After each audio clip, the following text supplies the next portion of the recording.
Check this out. I know you have always dreamed of performing in Carnegie Hall, so I think this 2023 to 2024 season at Sound Espressivo will be perfect for you. As a platform, we host live online auditions so you can share your music with the entire world. Then we send you to incredible in-person venues like Carnegie Hall so you can perform solo, as a duo, as an ensemble, and with orchestra. This year we have a total of 4 gala events at Carnegie Hall, as well as 4 different opportunities to perform with orchestras in the US, in the Czech Republic, and even in Egypt. We want to help you fulfill your musical dreams. Go to soundespressivocompetition.com to check out our season and to apply.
Well,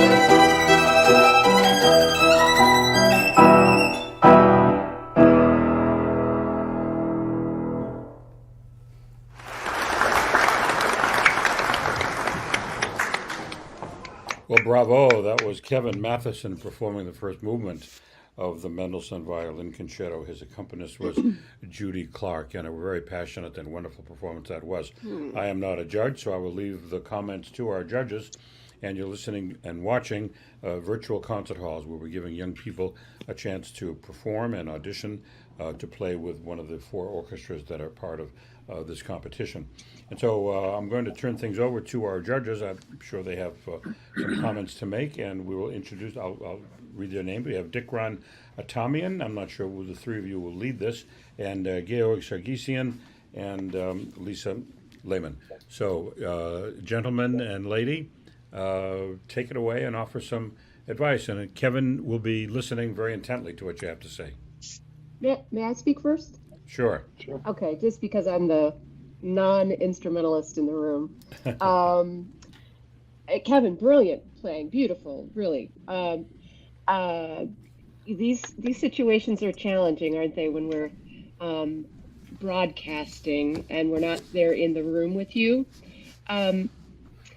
I got the impression at the beginning that you were just a little, I want to say this better, at times in some of the cadential endings, not quite in the center of the pitch, just in a couple of little spots. I'm being really picky, but I would just encourage you to not slow the tempi down, but give yourself kind of the breadth of space and energy that you may have been rushing a little bit with.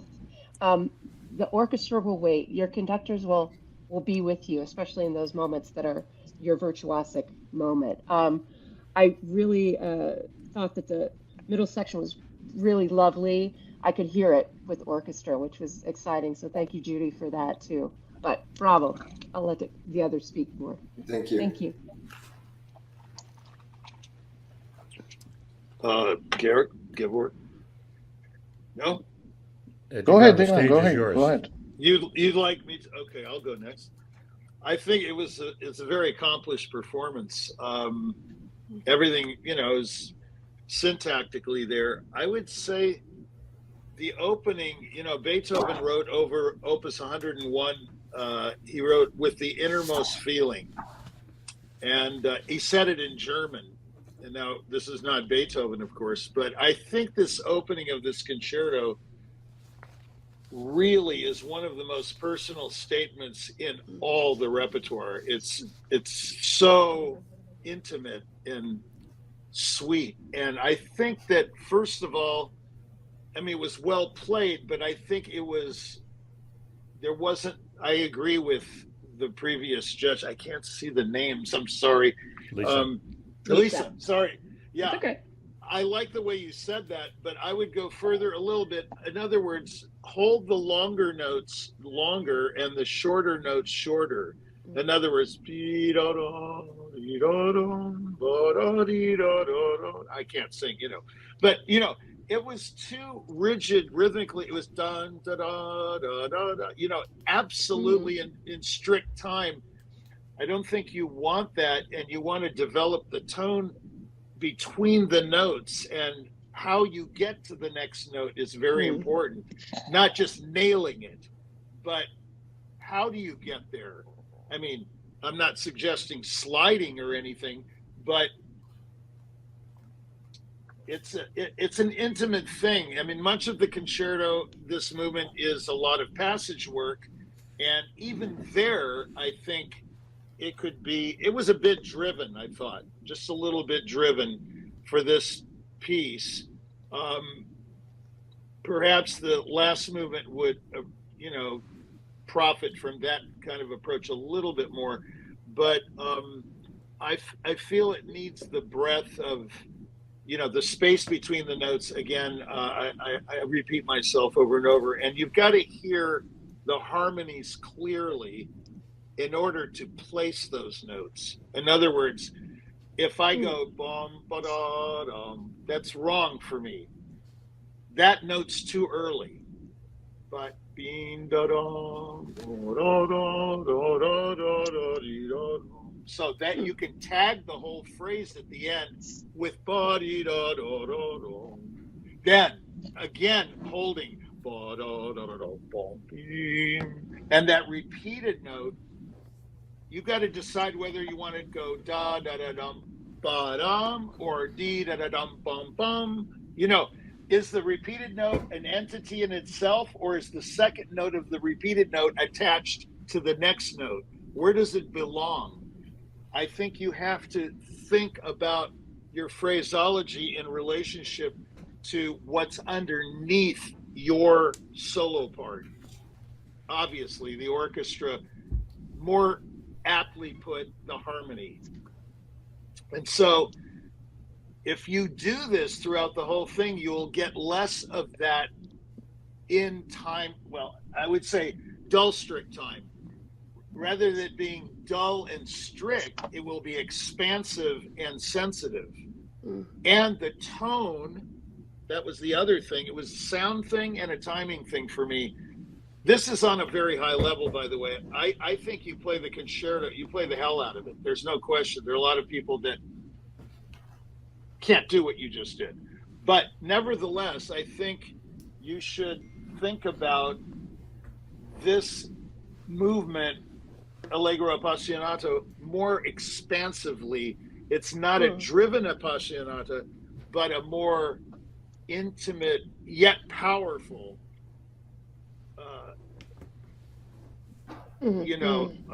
performance of this piece. And then when you get to the middle section, you can really just, I found that da da da dee da da da, again, too driven a bit.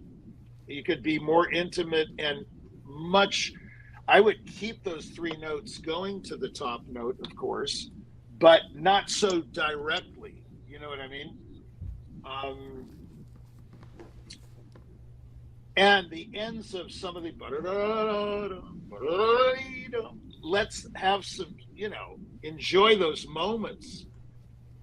I hate to say it, but hold the long notes longer, the note values longer, the whole notes or half notes, and the quicker notes, the bridge material, get on with it.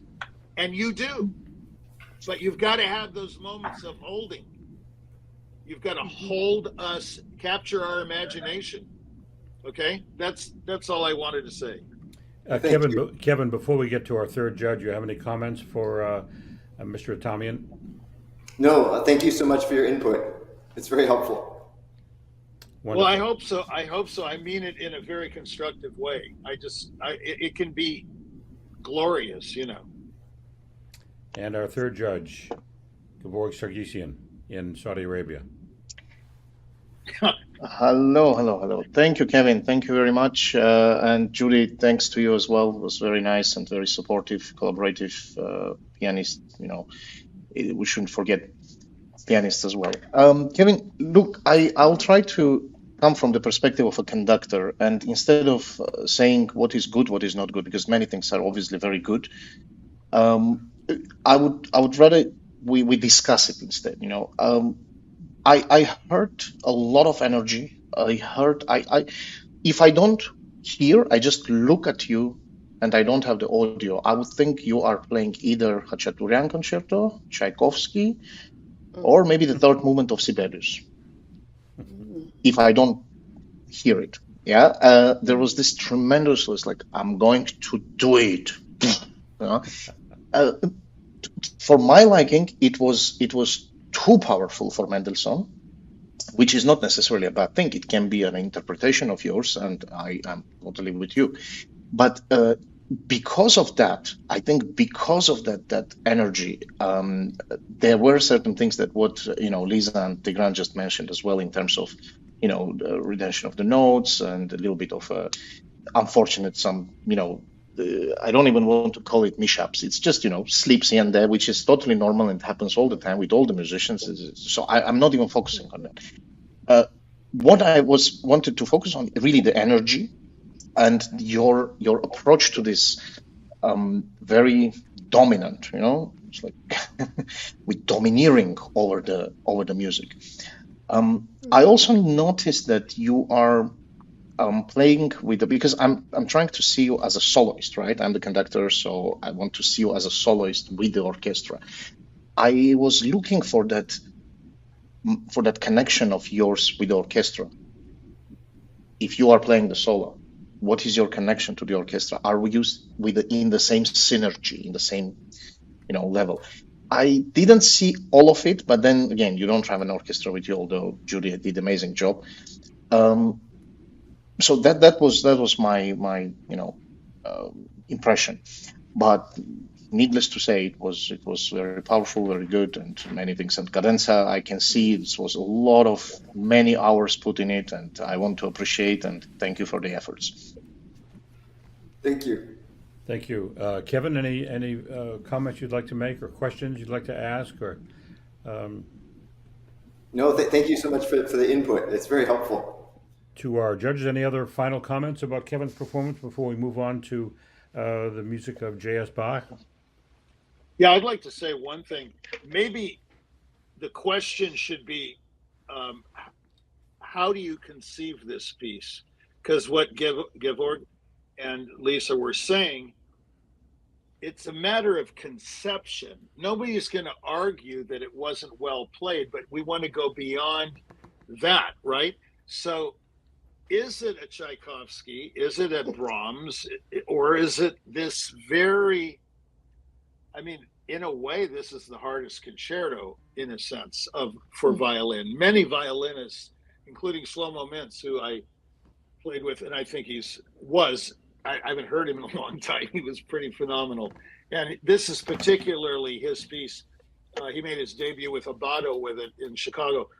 And this is what I mean. How do you think of that opening? What do you think of the first cascading passage work? That's a very tricky passage. What's the conception in words? I like artists to articulate in words. I don't like I had a teacher once that just pushed me off the piano and say, do it like this. That's not teaching. You have to say something, verbally to give the student or the person you're working with an idea of what they want, what he wants. Right. Or she. So my question to you, and I don't need the answer now, of course, we don't have time. What do you think of this concerto? How do you think it should be played? You can answer if you want to. Is Kevin still with us? I think he's just... Oh, there he is, yes. Kevin. Yes. Yes. Would you like to tell us your conception of the piece? Well, I was going with because there isn't a comma after the Allegro. So is it a question of, is it Allegro molto appassionato? Is it Allegro molto appassionato? Or is it Allegro molto appassionato, which is... Yeah, but those things don't matter. Those are directives. Composers, look, Bach didn't give any indication to anything, but you can just see it in the manuscript. You see the notes, the note values, the spacing, the texture. I don't think you need Mendelssohn to tell you molto appassionato. You don't even need Beethoven to say with the innermost feeling. That opening of 101 is one of the most personal statements of all time. And so is the opening of this concerto. It's extremely intimate in a sense, not driven, I don't think. But if you think of it as driven just from the score, not the directives, staccatos and all those things, forget that. Just tell me from the notes, how do you think of that opening? Well, I feel there's this inner energy from the violins in the orchestra. The that to me it's. I get it. Yeah, I'm coming from the energy of the orchestra. See, I think of that energy of the orchestra being very supportive and very down, not too aggressive. You know what I mean? Almost like, very much like chamber music, very collaborative. I like what Georg always says in these sessions is he wants to hear you with the orchestra. And I think you might think of the opening a little differently, and it might give a tone to the rest of the piece that you never thought of, possibly. I'm not saying my way's right. I mean, I know the piece very well and, whatever, but everybody has an opinion, right? I mean, that's for sure.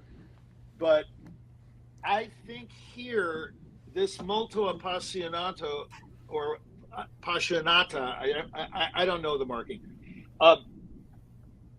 Yeah, I mean, you don't need it. Just get it from the notes. Well, That's Kevin, what I thank think. you. I hope you got something from this. I myself did. I learned a lot just from listening to you and listening to the judges. So thank you very much. We're going to move on now. Check this out. I know you have always dreamed of performing in Carnegie Hall. So I think this 2023 to 2024 season at Sound Espressivo will be perfect for you. As a platform, we host live online auditions so you can share your music with the entire world.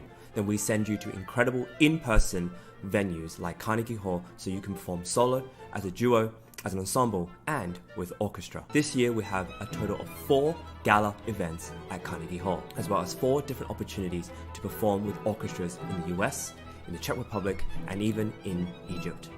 We want to help you fulfill your musical dreams. Go to soundespressivocompetition.com to check out our season and to apply.